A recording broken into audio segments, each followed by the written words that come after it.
Hello. अस्सलाम वालेकुम। तो मैंने जॉब्स के लिए तैयारी करनी थी, कंप्यूटर से रिलेटेड एमसीक्यूज़ की। तो मैंने सोचा उस पर सीरीज़ बना देता हूँ, लिहाजा शुरू करते हैं। इसमें हम लोग सारे जितने भी हम मुझे मिले एमसीक्यूज़ कंप्यूटर के रिलेटेड वो करेंगे, और उसके बाद एमसीक्यूज़ करने की कोशिश करेंगे। मेरे साथ आप लोगों की भी तैयारी होगी।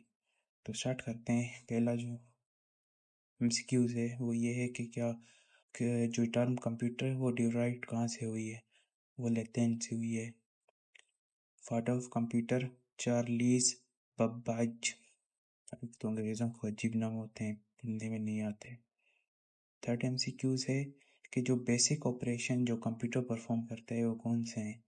ऑटोमेटिक ऑपरेशंस भी कंप्यूटर परफॉर्म करता है, लॉजिकल भी, और स्टोरेज से रिलेटिव भी ऑपरेशंस परफॉर्म करता है। लिहाजा हमारा जो ऑप्शन सिलेक्टेड ऑप्शन है, करेक्ट ऑप्शन, वो है ऑल ऑफ द अबव। उसके बाद है who is the father of internet. Win Surf. Win Surf, उम्मीद है मैं सही नाम पढ़ रहा हूँ।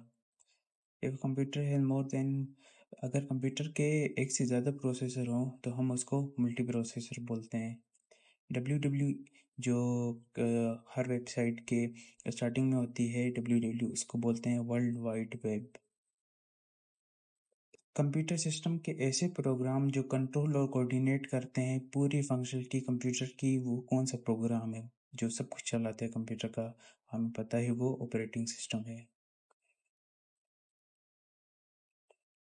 ऑपरेटिंग सिस्टम की जो टाइप है एम एस डोस की, वो क्या है, मतलब एम एस जो डोस जो विंडोज से पहले आता था वो क्या होता था। वो एक कमांड लाइन इंटरफेस होता था, जैसे सी एम डी है, हम सिर्फ कमांड्स लिखते थे और वो ऑपरेशंस परफॉर्म करता था।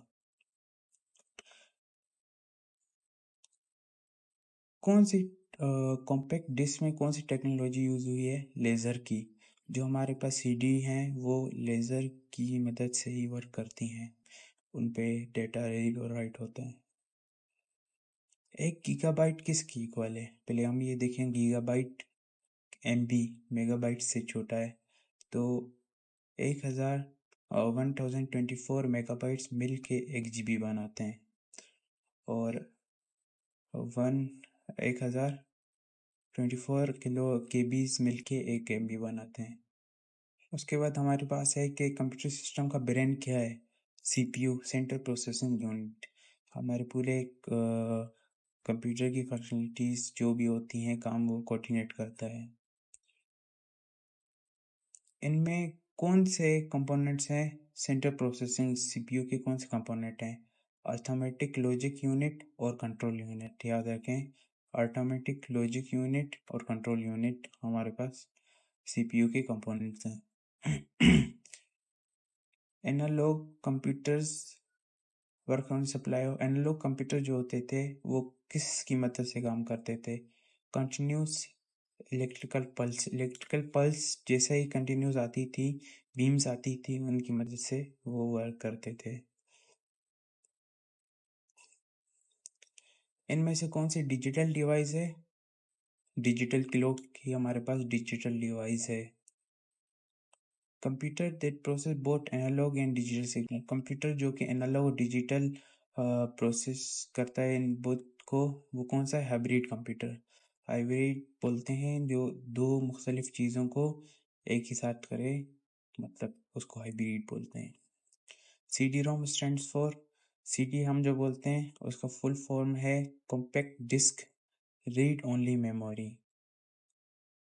ए एल यू क्या है, अर्थमेटिक लॉजिकल यूनिट। एल क्या है, अल्टरनेट लॉजिकल यूनिट। वीजीए क्या है, video graphics array, video graphics array. MSI stands for medium scale integrated circuits, MSI किसके लिए होता है, मीडियम स्केल इंटीग्रेटेड सर्किट्स के लिए। डब्ल्यू एन क्या होता है, world area network, W N wide area network. बोल रहा है कि मेन फ्रेम कंप्यूटर और सुपर कंप्यूटर में क्या फ़र्क है। जो सुपर कंप्यूटर है वो बहुत ही कम प्रोग्राम को एग्जीक्यूट करते हैं और बहुत ही जल्दी। लेकिन मेन फ्रेम क्या करते हैं, its power to execute in many, वो इन दोनों में क्या है कि सुपर कंप्यूटर बहुत थोड़े से प्रोग्राम्स को जल्दी एग्जीक्यूट करता है और मेन फ्रेम क्या करता है, बहुत सारे प्रोग्राम को एक साथ एग्जीक्यूट करता है। ये पूछ रहा है father of modern digital computers किसको बोलते हैं, एलियन टर्निंग को, turning. Who is the father of computer science, Alan Turing. मैं जैसे ही बोल रहा हूँ, इंग्लिश मेरी कमजोर है। आ सीपीयू कंटेंट्स, सीपीयू में क्या क्या होता है, अ कंट्रोल यूनिट और अर्थमेटिक लॉजिक यूनिट, जो हमने पहले भी एक बार किया था एमसीक्यूज।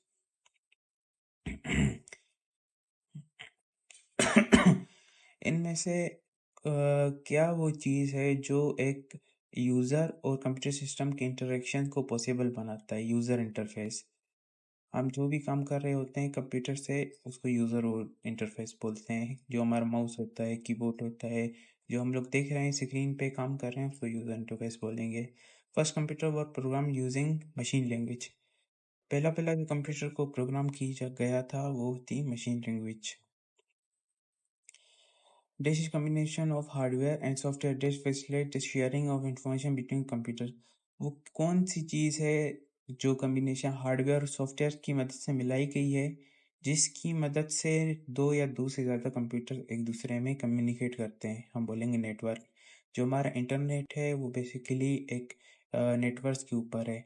मतलब वो हम जो इंटरनेट है वो सारे कंप्यूटर्स को एक साथ एक दूसरे के साथ कनेक्ट करता है, जिसकी वजह से हम अपने काम को अंजाम दे पाते हैं। Coded entities which are used to gain access to computer system are called passwords।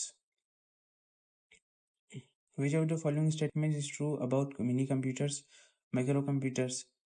Mini computer और माइक्रो कंप्यूटर्स में क्या है कि mini computer work faster than micro computers, ये स्टेटमेंट करेक्ट है। जो छोटे मिनी कंप्यूटर्स हैं वो तेज होते हैं माइक्रो कंप्यूटर्स से। You can organise files by storing them in folders, जो विंडोज में फोल्डर्स होते हैं उनकी मदद से हम लोग फाइल्स को ऑर्गेनाइज कर सकते हैं। Whatever resource is most likely to be shared among resources in a computer network, printers, जितने भी ऑफिसेज होते हैं एक दूसरे के साथ जुड़े होते हैं, उनमें जो प्रिंटर होता है सबके साथ कनेक्ट होता है ताकि कोई भी बंदा अपनी चीज़ें आराम से प्रिंट करवा सके। Which device required for the internet connection? Modem. Modem बहुत ज़रूरी है कि इंटरनेट कनेक्शन पॉसिबल हो। लाइट पेन क्या है, ऑप्टिकल इनपुट डिवाइस। UNIVAC क्या है, universal automatic computer, universal automatic computer. UNIV से याद रखें, यूनिवर्सल AC ऑटोमेटिक कंप्यूटर।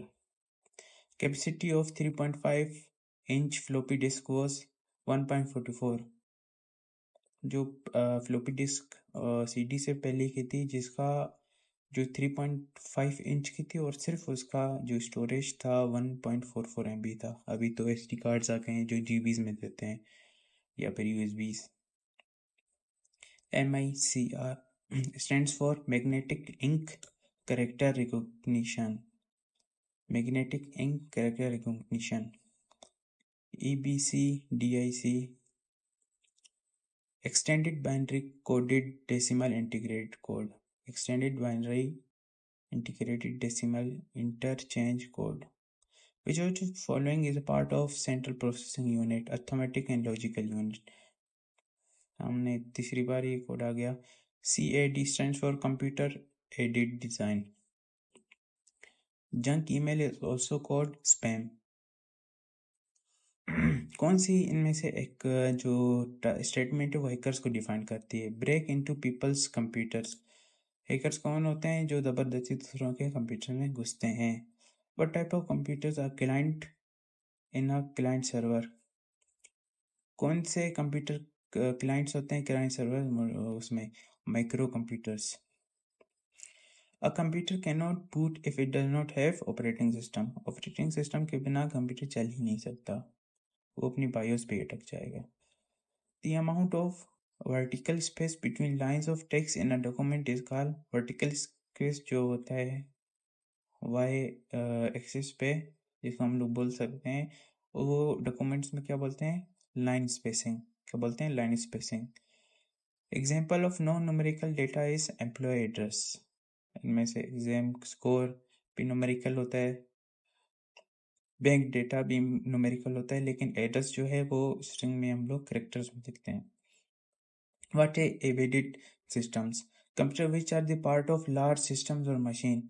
ऐसे कंप्यूटर जो कि लार्ज सिस्टम के या मशीन के पार्ट हों उसको एम्बेडेड सिस्टम्स बोलते हैं, जैसे हम लोग सर्वर्स वगैरह बोल सकते हैं। When a file is saved for the first time, it must be given name to identify इट। जब हम लोग पहले पहले उसको सेव करते हैं तो उसको नाम देना चाहिए ताकि वो हम लोग उसको आइडेंटिफाई कर सकें। Where are data and program stored when a processor uses them? Main memory, RAM जिसको बोलते हैं।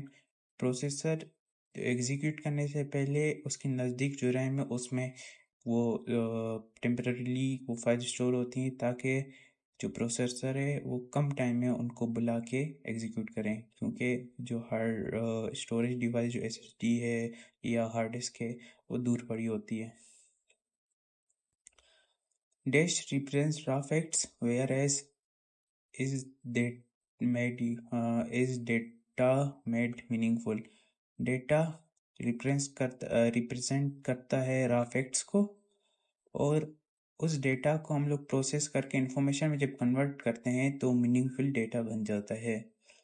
What characteristic of read-only memory makes it useful? Data in ROM is non-volatile. Non volatile होता है कि वो डिलीट नहीं हो। जो हमारे पास हार्ड डिस्क होती है नॉन वोलेटाइल होती है, जो रोम होती है वो नॉन वोलेटाइल होती है, मतलब कि उसमें जो चीज़ रख दो वो परमानेंटली वहाँ पे स्टोर होती है। लेकिन जो हमारे पास रैम है वो वोलेटाइल होती है। जैसे हम लोग कोई चीज़ जैसे हम कंप्यूटर स्टार्ट करते हैं तो वो सारी चीज़ें उसमें लोड होती हैं प्रोसेसर ताकि उनको एग्जीक्यूट करे, मगर जब हम उसको बंद करते हैं तो रीस्टार्ट करते हैं, जो पहले सेव होती हैं रैम में चीज़ें वो सब डिलीट हो जाती हैं। Data is it remain where it even without electric power. हम लोग उसको इलेक्ट्रिक पावर ना दें भी वो उधर रहती हैं। उम्मीद है आप लोगों को ये वीडियो पसंद आई हो, तो मुझे सपोर्ट करें और मेरे साथ जुड़े रहें ताकि हम लोग आगे भी इस तरह एमसीक्यूज़ की तैयारी करें।